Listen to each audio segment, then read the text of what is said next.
Assalamu alaikum. Today is 4th December 2020 and today is Friday. Today we are going to discuss cell biology topic secretory proteins.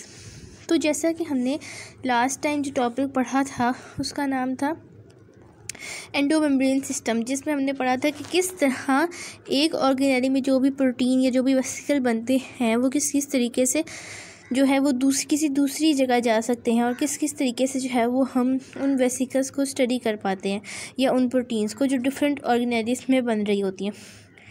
और इसमें mainly हमारा जो concern था वो endoplasmic reticulum और ribosomes था। तो आज भी हम उसी से रिलेटेड पढ़ेंगे कि जो सिक्रेटरी प्रोटीन्स हमारी सेल में बन रही होती हैं उनके क्या क्या बायोसिंथेटिक पाथवे हो सकते हैं या वो किस तरह एक सेल में ट्रैवल करती हैं। तो सबसे पहले हमें पता होना चाहिए कि जो प्रोटीन्स हैं हमें पता है वो बेसिकली राइबोसोम्स में बनती हैं। अब राइबोसोम्स की दो टाइप्स हो सकती हैं, या तो वो फ्री राइबोसोम हो जो साइटोसोल में ऐसे ही फैले हुए हों, और या वो बाउंड राइबोसोम हो सकते हैं जो कि रफ़ एंडोप्लाज्मिक रेटिकुलम के साथ जुड़े होते हैं। हमें पता है कि एंडोप्लाज्मिक रेटिकुलम दो तरह के होते हैं, एक रफ़ और एक स्मूथ, और जो रफ़ है उसका नाम ही रफ़ इसलिए होता है क्योंकि उसके साथ राइबोसोम जुड़े होते हैं। तो अब हम फर्स्टली हमें ये बातें बतानी चाहिए कि जो फ्री राइबोसोम जो प्रोटीन बनाएगा, अब चूँकि वो वाला राइबोसोम तो साइटोसोल में है, फ्री है, तो उसकी जो प्रोटीन्स होंगी वो डायरेक्टली या तो साइटोसोल में चली जाएंगी, डायरेक्टली साइटोसोल में जाएंगी।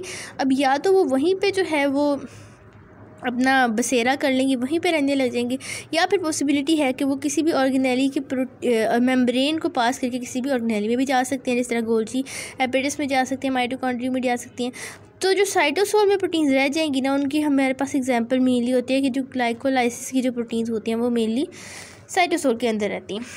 तो अब हम उसके बाद अपने जो है वो मेन हमारा टॉपिक आता है कि बाउंड राइबोसोम। तो जो endoplasmic reticulum, rough endoplasmic reticulum के साथ जो राइबोसोम्स बाउंड होते हैं वो जो प्रोटीन बनाते हैं, वो जिस तरह आपको याद होगा हमने सेल फ्री सिस्टम में भी बाउंड राइबोसोम्स की डिस्कस किया था।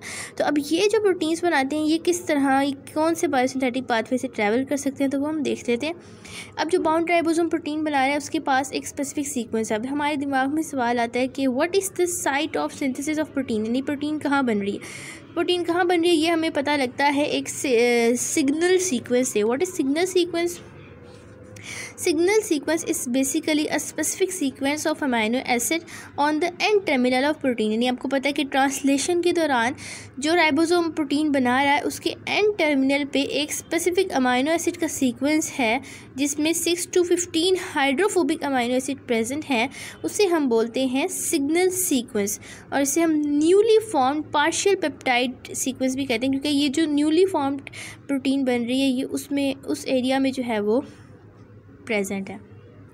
तो जो इस एरिया में प्रोटीन्स बन रही हैं वो सिक्रेटरी भी हो सकती हैं, वो इंटेग्रल प्रोटीन्स भी हो सकती हैं और वो सोल्यूबल प्रोटीन्स भी हो सकती हैं, ठीक है।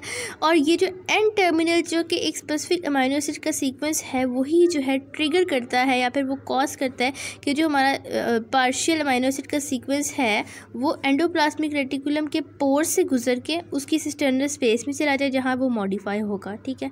अब ये बात आप लोगों को इतनी क्लियर नहीं हुई होगी, आगे हम इसको मज़ीद डिटेल में डिस्कस करेंगे तो आप लोगों को ये पूरी तरह क्लियर हो जाएगी। तो इसमें जो बेसिकली मैकेनिज़्म इन्वॉल्व है, अब या तो पॉसिबल है कि प्रोटीन जब दो पॉसिबिलिटीज़ हो सकती हैं, को ट्रांसलेशनल ट्रांसपोर्ट और पोस्ट ट्रांसलेशन ट्रांसपोर्ट। तो हम इन दोनों को पहले इनका ब्रीफ सा व्यू ले लेते हैं कि को ट्रांसलेशनल ट्रांसपोर्ट, इसमें ये होता है कि इसमें हमारा नेसेंट पॉलीपेप्टाइड जो होता है वो ट्रांसपोर्ट होता है। इसका नेसेंट इसलिए कहते हैं क्योंकि अभी इसकी कंप्लीट ट्रांसलेशन नहीं हुई होती। को ट्रांसलेशन यानी भी ट्रांसलेशन रास्ते में होती है और साथ ही वो ट्रांसपोर्ट हो जाता है, अभी प्रोटीन पूरी बनी नहीं होती, इसलिए इसको नेसेंट पॉलीपेप्टाइड बोलते हैं। तो को ट्रांसपोर्ट में नेसेंट पॉलीपेप्टाइड जो होती है वो हमारे एंडोप्लाज्मिक रेटिकुलम के एक्वस चैनल से गुजर के, एक्वस चैनल जिसको ट्रांसलोकोन भी कहते हैं, इसमें से गुजर के सिस्टर्नल स्पेस के अंदर चली जाती है, cisternal space of endoplasmic reticulum. तो इस पाथवे को हम बोलते हैं सिग्नल हाइपोथेसिस, इसको हम मज़ीद डिटेल में भी डिस्कस करेंगे। तो जो हमारा सिग्नल सीक्वेंस है, हमने कहा कि इसमें स्पेसिफिक अमाइनो एसिड का सीक्वेंस होता है जिसमें हमारी 6 to 12 hydrophobic amino acid present होते हैं।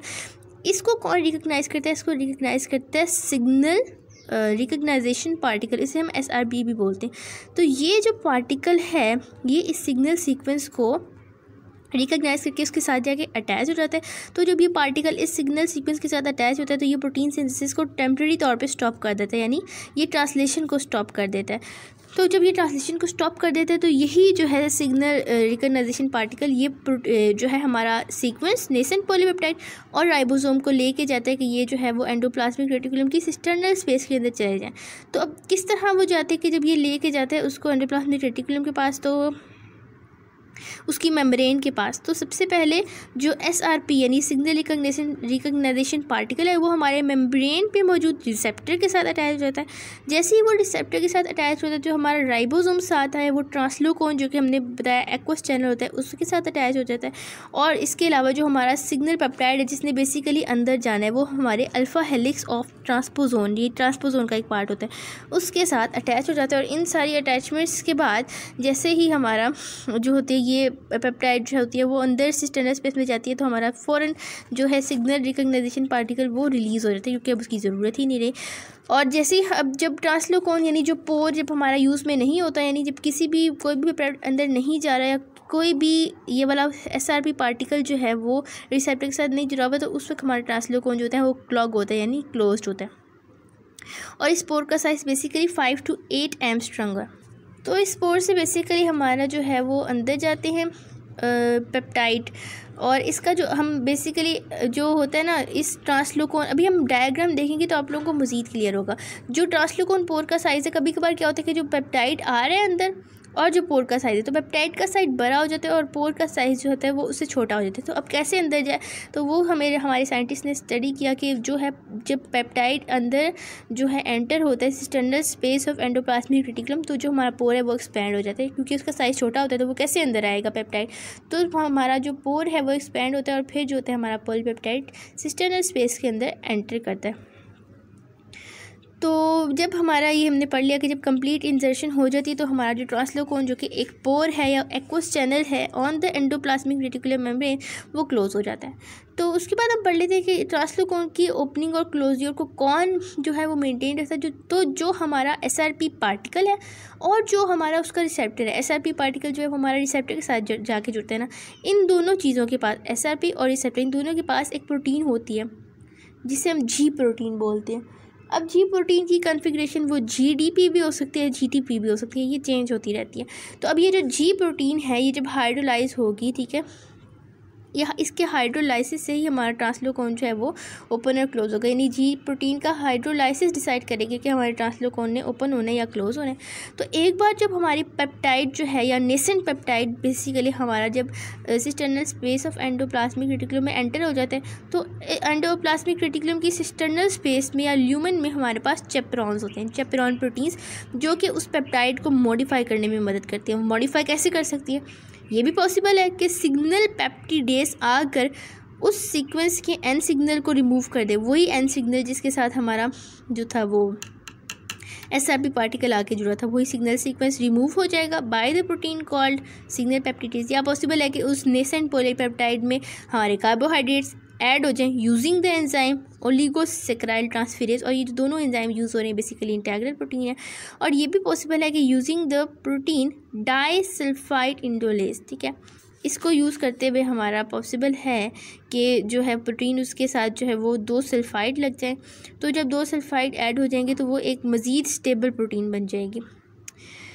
तो हम कहते हैं आमतौर पे जो हम एंडोप्लाज्मिक रेटिकुलम की बात करते हैं तो हम उसको एक आइडियल बायोसिंथेसिस पाथवे कहते हैं, यानी इसका एक तो एरिया इतना ज़्यादा होता है कि आप सपोज करें कि एक लिवर सेल है तो उस लिवर सेल के अंदर जो एंडोप्लाज्मिक रेटिकुलम है उसके साथ 13 मिलियन राइबोसोम्स अटैच है, यानी उसका इतना बड़ा सरफेस एरिया होता है। इसलिए हम उसको एक आइडियल बायोसिंथेसिस पाथवे का जो है लोकेशन उसको करार देते हैं। किस तरह आप लोग देख रहे हैं कि एक मेंटेन्ड जो है वो बाउंड राइबोसोम से जो प्रोटीन बन रही है, तो किस तरह एक पूरे सीक्वेंस में उसकी जो ट्रांसपोर्ट हो रही है। अब हम डायग्राम देखते हैं। तो ये एक बड़ी ही सिंपल सी डायग्राम आप देख रहे हैं, इसको आपने बड़े गौर से समझना है। इसी डायग्राम से बेसिकली आपके पिछले सारे कंसेप्ट जो है वो क्लियर होने वाले हैं। तो ये हमारे एंडोप्लाज्मिक रेटिकुलम की अपर मेम्ब्रेन है और ये उसका लिमन यानी सिस्टर्नल स्पेस है। तो ये हमारे राइबोसोम्स हैं जो कि उसकी रफ एंडोप्लाज्मिक रेटिकुलम के साथ अटैच हैं। ये हमारा मैसेंजर आरएनए, हमें पता है ट्रांसलेशन में मैसेंजर आरएनए के ऊपर राइबोसोम मूव कर रहा होता है और उससे प्रोटीन सिंथेसिस इस डायरेक्शन में हो रही होती है। ये हमारा ट्रांसफ़र आरएनए जो कि हमारे अमाइनो एसिड न्यू लेके आ रहा है। तो ये अभी थोड़ा सा ही पेप्टाइड बना था और इसकी न्यूली सिंथेसाइज्ड जो हमारे प्रोटीन का पार्ट था उसमें एक सिग्नल सीक्वेंस था। इस सिग्नल सीक्वेंस को रिकॉग्नाइज़ किया हमारे सिग्नल रिकॉग्नाइजेशन पार्टिकल ने और वो यहाँ आकर अटैच हो गया। जैसे वो यहाँ आकर अटैच हुआ उसने प्रोटीन सिंथेसिस को रोक दिया और उसने कहा कि राइबोसोम और प्रोटीन आओ चलो हम एंडोप्लाज्मिक मेम्ब्रेन के पास चलते हैं। फिर जो ये वाला पार्टिकल था ये राइबोसोम और नेसेंट पॉलीपेप्टाइड यानी हमारा न्यूली सिंथेसाइज्ड पॉलीपेप्टाइड को लेकर मेम्ब्रेन के पास गया और ये जो सिग्नल पार्टिकल था ये खुद जो था वो रिसेप्टर के साथ अटैच हो गया। ये हमारा रिसेप्टर है, इधर मैंने आर से रिप्रेजेंट किया। जैसे ही वो रिसेप्टर के साथ अटैच होगा तो हमारा राइबोसोम जो है वो नेक्स्ट स्टेप में हमारे ये जो ट्रांसपोजोन, ये हमारा ट्रांसपोजोन है, इसके साथ अटैच हो जाएगा। ये एक एक्वस चैनल है, बेसिकली पोर है एक। तो ये राइबोसोम इसके साथ अटैच हो जाएगा और जैसे ही राइबोसोम इसके साथ अटैच होगा हमारा जो एसआरपी पार्टिकल है वो रिलीज़ हो जाएगा, क्योंकि उसकी तो ज़रूरत ही नहीं रही। अब हमारा ribosome containing the nascent polypeptide, newly synthesized polypeptide, वो यहाँ ट्रांसल्यूकोन पे आ गया। अब हमें एसआरपी की ज़रूरत नहीं रही। तो एसआरपी का काम बस इसे यहाँ लाना था। तो अब ये रिलीज़ हो जाएगा। अब ये रिलीज़ हो गया। अब क्या होगा कि ये जो था हमने जिस तरह पीछे पढ़ा कि जो नेसेंट पॉलीपेप्टाइड जिसने अंदर जाना है वो अल्फ़ा हेलिक्स के साथ अटैच हो जाएगा। जो इस पार्टिकल की और इस रिसेप्टर के अंदर जी प्रोटीन्स थी उन्होंने इसको ट्रिगर कर दिया कि ट्रांसल्यूकोन ओपन हो जाए और हमने हमारा पॉलीपेप्टाइड जो है वो मेम्ब्रेन से ल्यूमन यानी सिस्टर्नल स्पेस के अंदर एंटर हो जाएगा। और वो एंटर होगा तो अंदर हमारी चेपेरॉन प्रोटीन प्रेजेंट है जो उसको किसी भी तरह मॉडिफाई कर सकती हैं। वो हमारे यूजिंग द एन पेप्टिडेज वो उसको जो है उसका जो सिग्नल सीक्वेंस को रिमूव कर सकती हैं, या फिर यूजिंग द ओलिगोसेक्राइल ट्रांसफेरेज वो उसमें जो है कार्बोहाइड्रेट्स ऐड कर सकती हैं, या फिर यूजिंग द डाइसल्फाइड हाइड्रेज वो उसमें जो है वो डाइसल्फाइड बॉन्ड ऐड कर सकते हैं, जिससे वो प्रोटीन्स जो होती हैं वो मज़ीद स्टेबल हो जाती हैं।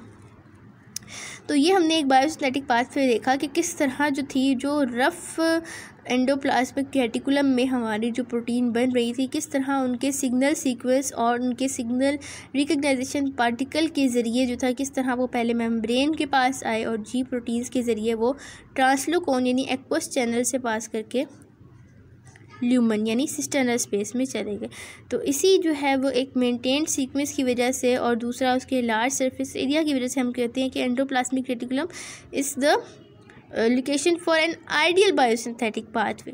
तो ये एक हमने आज सिक्योरिटी प्रोटीन का पाथवे पढ़ा। I hope you all understand. Thank you so much.